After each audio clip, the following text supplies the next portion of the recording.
Welcome back to Queering Theology with your pastor, Pastor Arthur, the online gay pastor, online LGBTQ pastor, and today we are going on with part 2 of Daniel the Queer Prophet. So, as we left off in Daniel part 1, let's do a summary of part 1. We were discussing the queerness, and basically we were focusing on the word eunuch.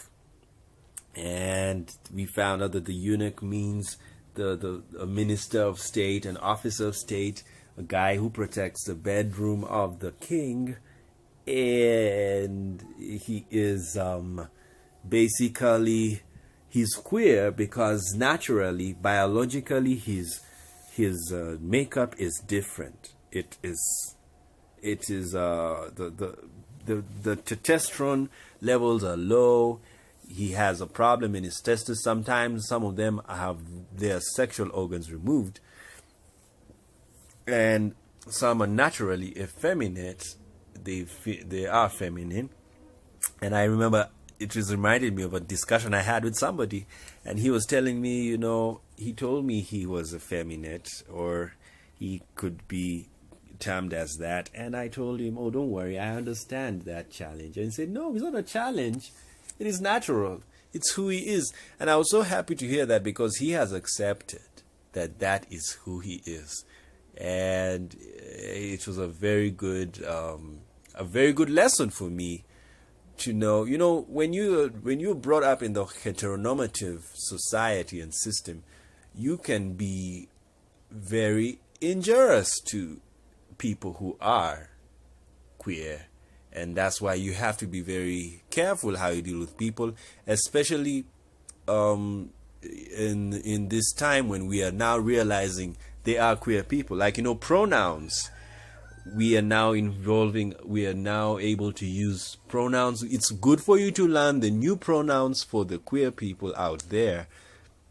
And so that when you meet one and he tells you, you know what, I'm non-conforming, so please refer to me as they or are you, there is no he or she involved, and it's understandable. So we are now going to part 2, and part 2 we want to go to the story of Daniel. Now, the story of Daniel, we're going to go through the book chapter by chapter in a very summarized way, looking at the life of Daniel and his queerness. Now, we said in the last post, we found out that Daniel was made a eunuch by Ashpenaz, who was serving the king of Babylon, who happened to be Nebuchadnezzar. And for contemporary purposes, Babylon is modern day Iraq. So today when you go to Iraq and Kirkuk and Mosul and all of these, and Baghdad, these were part of Babylon, the kingdom of Babylon. And Daniel came from Israel, which still exists today. It is back in action. And so he came from Daniel. He came from Israel. They were taken as captives to Babylon. And this is the reason why if you go to Iraq today, they are Iraqi Jews. These are some of the Jews that didn't go back to Israel after captivity. Because at the end of captivity, many of the Jews went back to Israel. But some, normally, like in any movement of people, some people choose to remain in the place of captivity, either because they enjoy working there, or they're now used to the life, they've got to know the language. Especially this affected people like Daniel. And Daniel, the tomb of Daniel actually exists. It is still there. And it's a very interesting thing. And it's understandable because Daniel knew the language of Babylon very well. He could speak Chaldean, he was taught Chaldean, and all of that. And Maybe that's why he didn't go back to Israel. Now, so in chapter 1 of Daniel, we read how eunuchs were trained. Number one, eunuchs had a 3 years training, which is similar to the undergraduate training we have in most of our universities. And when you read through Daniel chapter 1, let's go to Daniel chapter 1 and read how the eunuchs were trained. As I've told you, it was a system of 3 years, just like what happens to most undergraduates. And it goes on to say in Daniel chapter 1 verse 5, and the king appointed them a daily provision of the king's meat and of the wine of which he drank, so nourishing them 3 years. At the end thereof they might stand before the king. So these guys were supposed to study for 3 years. After the end of 3 years, they were to stand before the king. So like everyone, like today we go to university for 3 years, sometimes 4 years, and we study the thing, and after we're done, we stand before the king, and that's the graduation ceremony. And now you've graduated, you've passed your exams, and then now you're able to work in the system. But for some people, if you're very good at what you're doing, you stand before the king. And this is why right now politicians are advised to be people who have gone through rigorous study, so that they can be able to advise the king appropriately. Because, why train people who are going to advise the king? It's because you need wise people, you need knowledgeable people to advise the king. Simple. You don't put somebody who is ignorant about things to advise the king. He doesn't know anything. This is why we have intelligence organizations in the political setups, because they know something about something. So this is what king had ordered Ashpenaz to do with Daniel and his friends. And they were all children of Judah, meaning they came from the tribe of Judah. And unto whom the prince of the eunuchs, that's verse 7, gave names. For he gave Daniel the name Belshazzar, Hananiah, Shadrach, and Mishael, Meshach, and Azariah, Abednego. So we find in chapter 1, these people studied under the master of eunuchs. Now they did something very powerful, and I want us to go there.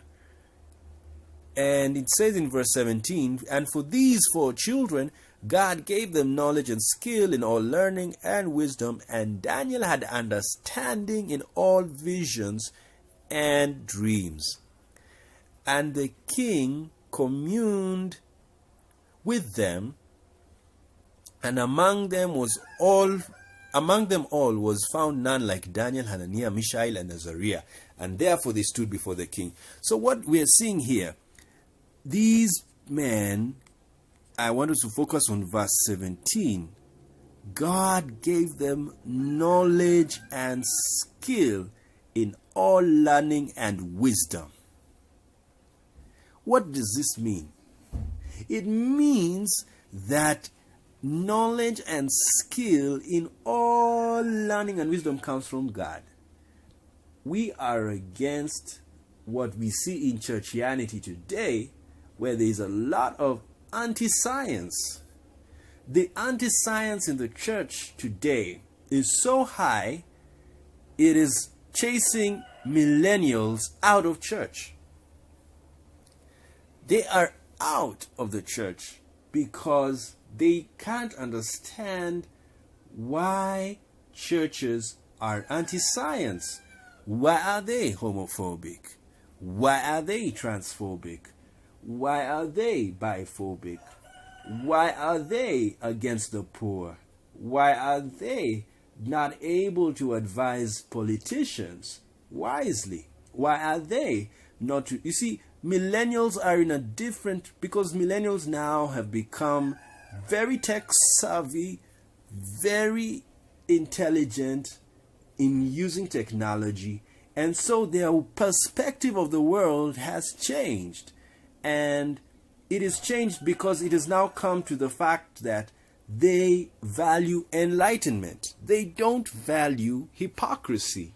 They don't value hiding of things. And this has been causing war, especially in the Western societies, where millennials are not able to stay in line with the baby boomers, the other generations. So what has happened now, the church that is being controlled by the baby boomers is losing the millennial population losing the population to the science movements that are now happening, to the other political movements that are now happening. Why? Because they are seeing an anti-science movement in, especially the evangelical movement. Right now, when you go through social media, you have people who call themselves evangelicals. Why? Because they just don't understand a movement, a philosophical, theological movement that doesn't appreciate science, that doesn't appreciate knowledge. And yet we are reading in Daniel chapter 1 verse 17 that God gave these men all learning. If science is bad, why did God give Daniel and his friends learning?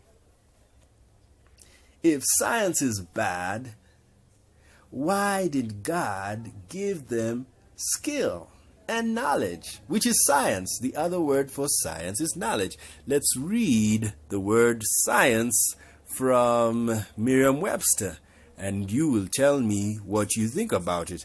Merriam-Webster defines science as knowledge about or study of the natural world based on facts learned through experiments and observation. A particular area of scientific study. So, science is basically knowledge. And this is what it is. It is wisdom. Science is wisdom. The fear of God is the beginning of science. Yes, because science is also wisdom. Science is also knowledge. And the tree of good and evil, the tree of the knowledge of good and evil, was a tree of the science of good and evil.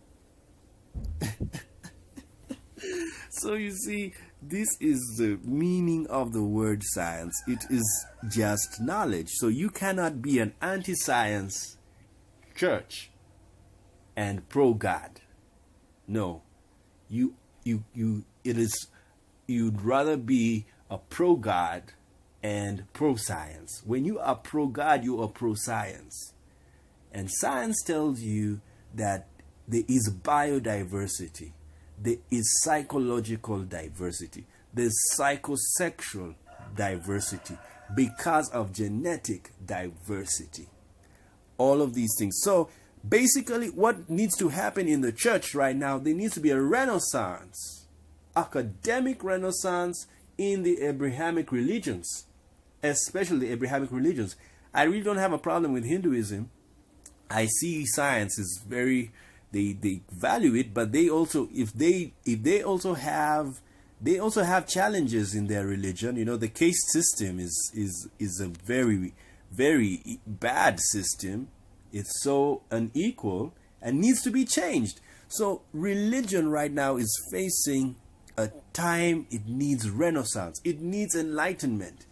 It's so dark in the religious world, and they are controlling the minds of people to remain dark. And this is taking us back. It's retrogressive instead of progressive. We should be listening to the scientists because these people have knowledge. And as we've read now in Daniel, knowledge is from God. And God gives knowledge. And God gives wisdom. And God gives skill.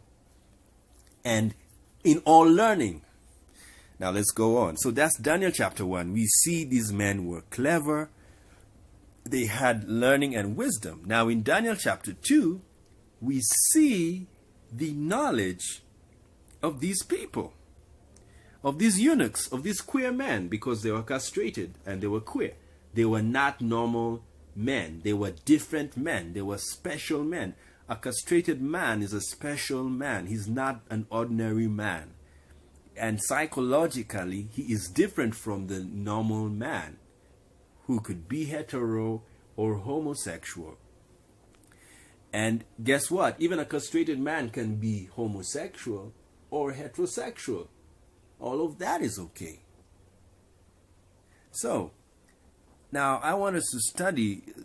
Okay, when you go through Daniel chapter 2, we're looking at the life of Daniel. So we're not basically reading through everything. So just touching. And in Daniel chapter 2, Daniel's wisdom comes out when he interprets the dream King Nebuchadnezzar had. And that dream was of a statue that he said the head of gold was of the King Nebuchadnezzar.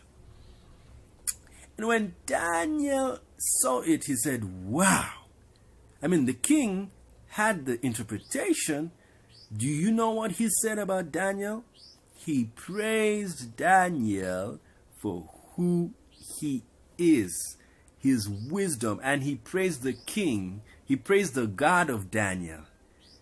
And he goes on to say in verse 47, the king answered unto Daniel, "Oh, of a truth it is that your God is a God of gods and a Lord of kings, and a revealer of secrets, seeing thou couldst reveal the secret." Then the king made Daniel and a great man, and gave him many great gifts, and made him ruler over the whole province of Babylon, and the chief of the governors over all the wise men of Babylon. Then Daniel requested of the king, and he set Shadrach, Meshach, and Abednego over the affairs of Babylon, but Daniel sat in the gate of the king. I think that's a very funny verse 49. Daniel, after getting all the gifts, he now says, you know what, king, I got friends. Could you please promote them kindly? And he did it for them. Why? Because he was impressed by the wisdom and the knowledge Daniel had. He was impressed by it. This queer man had knowledge. He could interpret dreams. This man who had no balls, literally had no balls, could interpret a dream accurately. And he did so. And he got his reward, and he was given more power by the king of Babylon. Then you go to Daniel chapter 3, and there's something weird that happens. Now Nebuchadnezzar is inspired by the dream, and he makes a statue for the people of Babylon to worship. And everybody was to bow down at the sound of the music. When it was played, it was time to bow down. Now Shadrach, Meshach, and Abednego, these men who were already promoted by the king because of Daniel, said, we are not going to bow down. And they were reported to the king. And people told the king that these guys have refused to bow down. They refused to obey the law of the land. And so the king said, since you're not going to obey the law, I'm going to put you in the furnace and you die because you have disobeyed the king. But when they were thrown in the furnace, it says there's a fourth man who appeared, and he appeared like the Son of God. And the people said, oh, the king himself said, my God. And they called forth these men. They came out without a smell of fire. Of course, this is a story written by Daniel.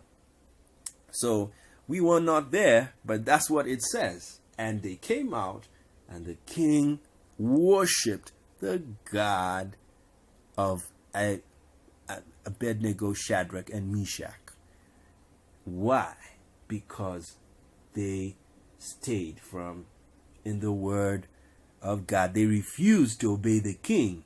They rather obey their Hebrew religion. The Hebrew religion was do not bow down to any other god. Do not make other gods your God. And that's what they did. So they stood into it. So what you can say, King Nebuchadnezzar was a king who did not value religious diversity. Throughout the book of Daniel, the kings of Babylon and Persia were not kings who really valued religious diversity. That's why they used to punish people who refused to bow down to the idols, and which was wrong. King Nebuchadnezzar was supposed to be religiously tolerant. But today our focus is not on him, it's on Daniel and his queer friends, because they were all castrated, they were all eunuchs. And Daniel goes on in chapter 4, and the king has another dream. And the dream was a tree grew up so high in the sky that it collapsed. It was brought down. And you know what Daniel said? He told the king that that tree is you, and it means your kingdom has got so high up in the heaven and it's going to come down. And indeed it came down. And when it came down, do you know what happened? A year later, after the dream, King Nebuchadnezzar was boasting in the palace that he's a great king. And do you know what happened? He turned into a human cow, whereby he started eating grass, and he ate the grass for 7 years. He never used to cut his hair, never used to cut his nails. And people were like, what is this? Of course, as I've told you, this is a story written by Daniel, so we cannot, their records, King Nebuchadnezzar existed in history. And we don't know yet if we have to go and confirm whether this really happened, but according to Daniel, this is what happened. So there may have been a period King Nebuchadnezzar became mad, and maybe he lost his senses, and it was happened to be for 7 years. Who knows? It's only those who were there at that time. But our focus is not on Nebuchadnezzar. It is on the fact that this was a queer man telling Nebuchadnezzar, prophesying to Nebuchadnezzar. Then now we go to Daniel chapter 5, and in Daniel chapter 5, Belshazzar was the son of Nebuchadnezzar. And you remember, Nebuchadnezzar was already mad. And so the son was ruling as a king. And so he had a party. And when he had a party, he invited the king, the princes, the wives, and the concubines, and drank with them. So they drank wine and praised the gods of gold, of silver, brass, of iron, wood, and of stone. Now, you got to understand this very powerful thing.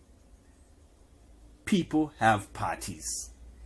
And we've been having parties for years and on end. Parties happen. Now, this party had a weird event, and the event was the fingers of a man's hand came and wrote against the plaster of the wall of the king's palace, and the king saw the part of the hand that wrote, and the king was troubled, his thoughts troubled, and his joints of his loins were loosed, and his knees smote one against another. The king cried aloud to bring in the astrologers and the Chaldeans and the soothsayers to explain to him the writing that was on the wall. And he wanted the interpretation.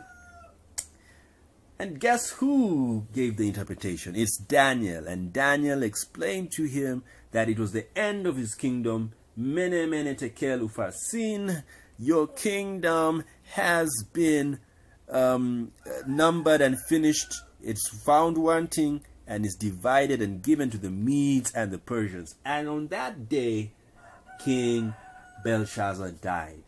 And immediately King Darius of Persia, that's Iran, modern day Iran, ruled Iraq. That is ancient Babylon. And queer Daniel could interpret the writing on the wall. Remember, Which other queer man in history is able to decode? It was Alan Turing, the gay computer scientist, the father of computer science. He managed to decode the German codes.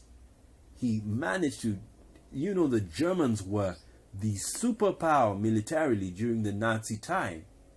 And it took a gay man to decrypt, to decode German military code.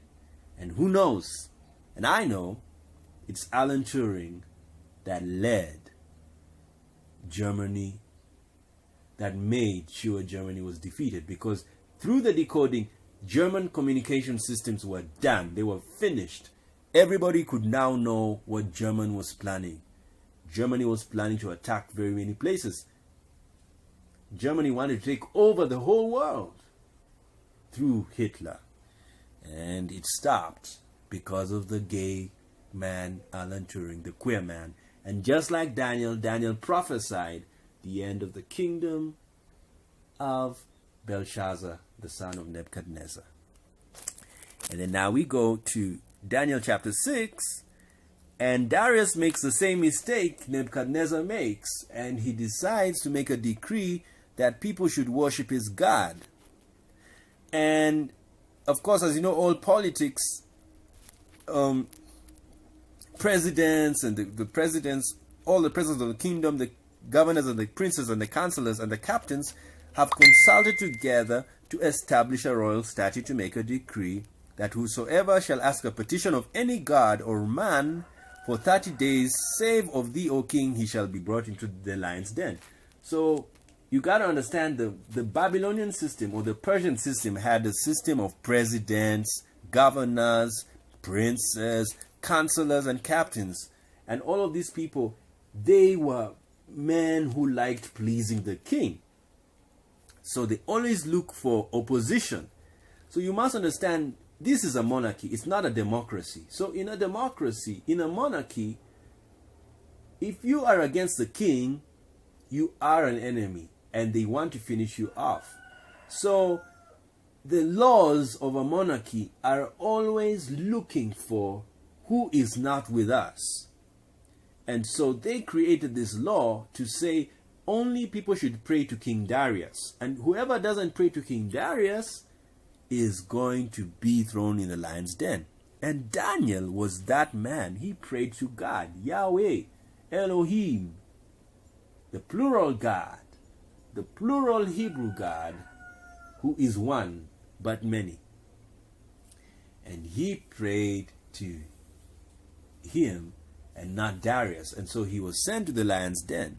And when he went to the lion's den, the queer man Daniel was not eaten by the lions. And when the king saw that, he was so shocked, and he made a decree that in every dominion of my kingdom men and tremble and fear the God of Daniel, for he is the living God and steadfast forever, and his kingdom that we shall not be destroyed, and his dominion shall never end. So Daniel prospered in the reign of Darius and in the reign of Cyrus the Persian. So now we go on. Daniel now, from chapter 7 to the last chapter of Daniel, Daniel now writes the dreams and visions he had. Remember, before Daniel chapter 7, all of those were the dreams of the king. But now, from Daniel 7 to chapter 12, we are now seeing the dreams and visions of Daniel. And so, what does this mean? Queer men can also dream. Queer women can also dream. Gay men, bisexual, all of these, you also have dreams. And some dreams can be very important, and they show you things that happen. And Daniel, remember the time in Daniel chapter 9, Daniel went to fast. And it says in Daniel chapter 9, actually Daniel chapter 10, that in those days I, Daniel, was mourning 3 full weeks. I ate no pleasant bread, neither came flesh nor wine in my mouth, neither did I anoint myself at all. 3 weeks were full, until 3 weeks were fulfilled. So what do we learn about Daniel? Daniel used to party. He also used to have fun. There were days he used to eat pleasant bread.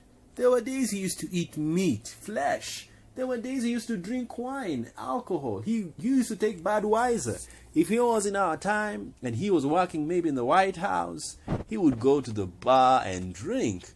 So these things, people who say, there's this Protestantism whereby they discourage people who believe in God or people of faith from drinking alcohol.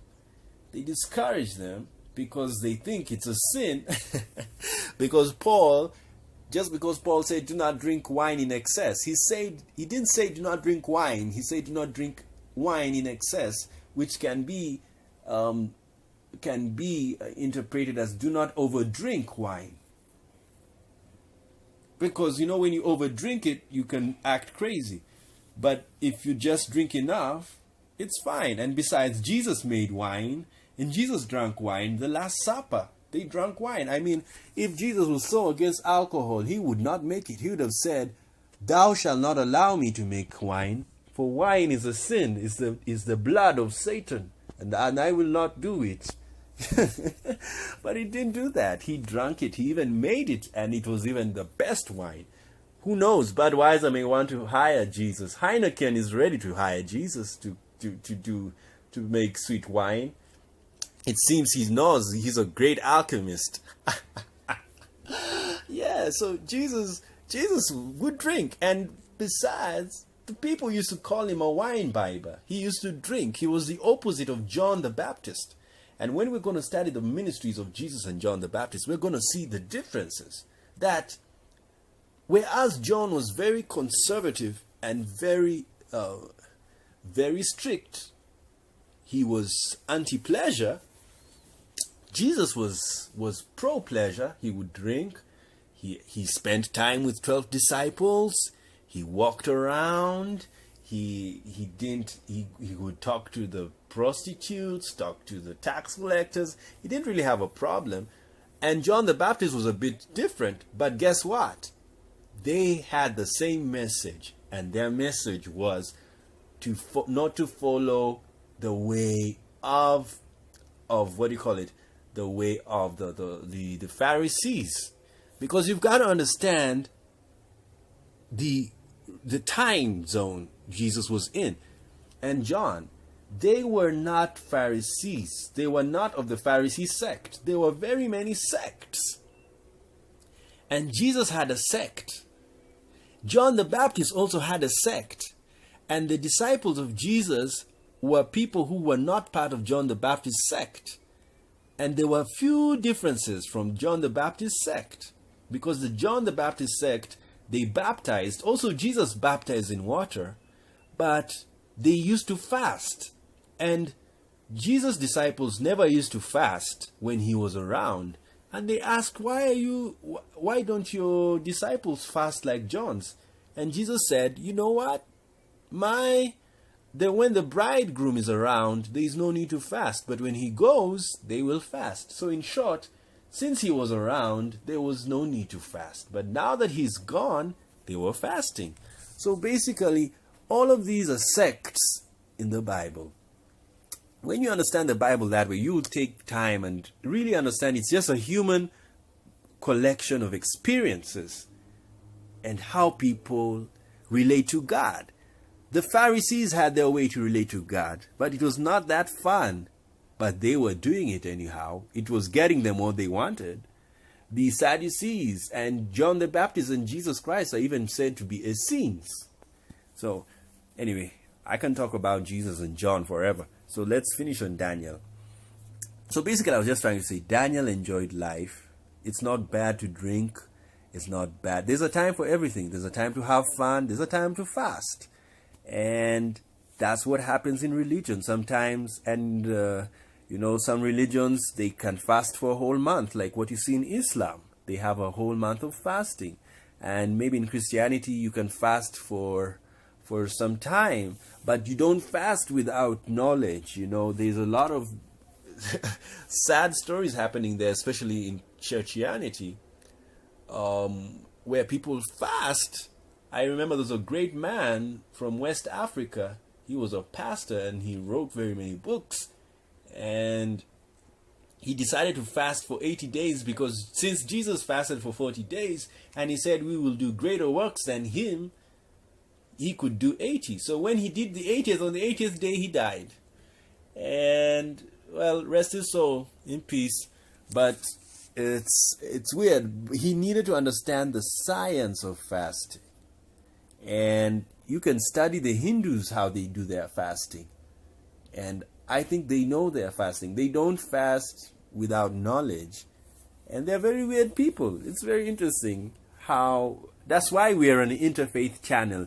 We do not no longer... We include all people of faith because we are all one in God and all in all. And God is in us all. So, as we conclude, this is Daniel, the queer prophet. Daniel's life, we have just touched it bit by bit, but we want to show you God, the angel of God, used to communicate with a queer man and talk to him. So what does that mean? Your queerness, your sexuality has nothing to do with your relationship with God. God can still relate to you. You can still communicate. You can still have a spiritual connection. You can still pray. You can still seek God. You can still have faith even if you're gay, even if you're bi, even if it doesn't mean you're a bad person, because this is the thing that is killing LGBTQ persons of faith. They don't even live their lives fully. Why? Because they feel they are sinners, and they come into the presence of God and they feel like he can't listen to me. This is why I love the song by Israel Houghton, I am a friend of God, because he calls me friend. Yes, he does. He calls us friend. Whether you're gay, he will say, hey, that's my gay friend there. I want to go and talk to him. Oh, there's my lesbian friend. How is she doing? Oh, my transgender friend is so tired. Let me go and just make sure he sleeps well. You know, that's the God we're looking for. And that's the God who exists. That is the God who created the heaven and the earth, because we are all got these sexual differences biologically. Hallelujah. So, Daniel, just because he was castrated didn't mean he was dumb. Didn't mean he was useless. He was important to the kingdom of Babylon. He saved the kingdom of Babylon. He was promoted. He was put in power. And he even told the Israelites the time they were going to go back home. And they went back home. 70 years they were in captivity in Babylon. And they went back home. According to the scriptures that Jeremiah had.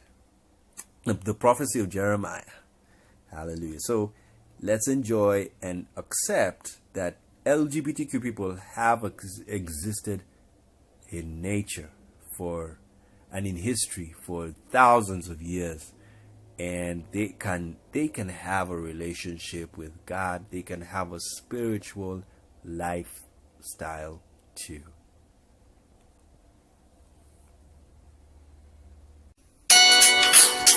Welcome back to Queer in Theology with your pastor, Pastor Arthur, the online gay pastor, online LGBTQ pastor, and today we are going on with part 2 of Daniel the Queer Prophet. So, as we left off in Daniel part 1, let's do a summary of part 1. We were discussing the queerness, and basically we were focusing on the word eunuch. And we found out that the eunuch means a minister of state, an officer of state, a guy who protects the bedroom of the king. And he is basically, he's queer because naturally, biologically, his makeup is different. It is the testosterone levels are low. He has a problem in his testes. Sometimes some of them have their sexual organs removed, and